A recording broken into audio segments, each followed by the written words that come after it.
Shoppers downsizing to smaller projects have chipped away at Home Depot earnings. CEO Ted Decker saying the home improvement company experienced pressure among certain big-ticket discretionary categories. So what are those items that consumers are spending less on? Yahoo Finance's Brooke DiPalma has that answer for us. Hey, Brooke. Good morning, Rochelle. Well, more than 2 years ago, customers were splurging on, it seems like, just about everything. And now we've seen that come back a bit 2 years post-pandemic.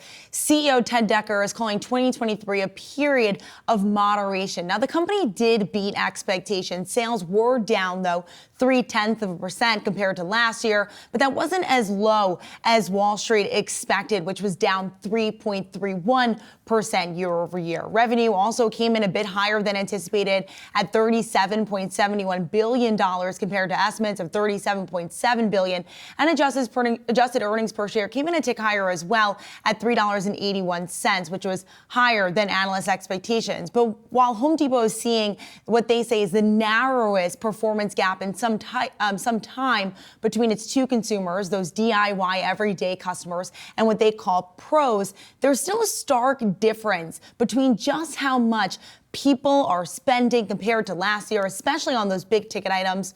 On the call, Home Depot's Executive Vice President of Merchandising weighed in. Take a listen.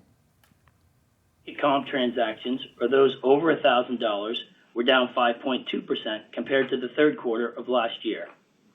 We continue to see softer engagement in big ticket discretionary categories like flooring, countertops, and cabinets. However, we saw big ticket strength in pro-heavy categories like roofing, insulation, and portable power.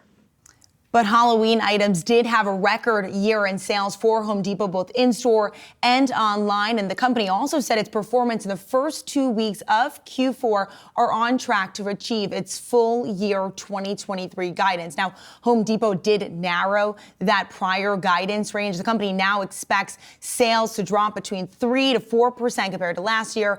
Adjusted earnings per share are also expected to decrease 9 to 11% year over year as Home Depot really looks to find its footing here. CEO Ted Decker did say on the call that it's looking to build a balance between growth in transaction volume and in ticket sizes. And this also comes at a time where there are higher interest rates weighing on consumers' abilities to finance their purchases, as well as lower commodity prices like in copper and lumber that ultimately did drive lower ticket sizes. But Home Depot seems to be winning over Wall Street today. It is one of the top trending tickers on Yahoo Finance's website.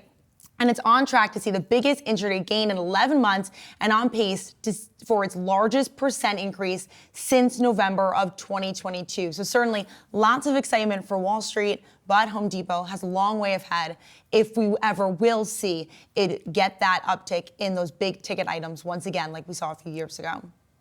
Yeah, those interest rates always sort of creeping into the conversation, particularly around home renovation. Brooke DiPalma with a breakdown of Home Depot results. Thanks so much for that.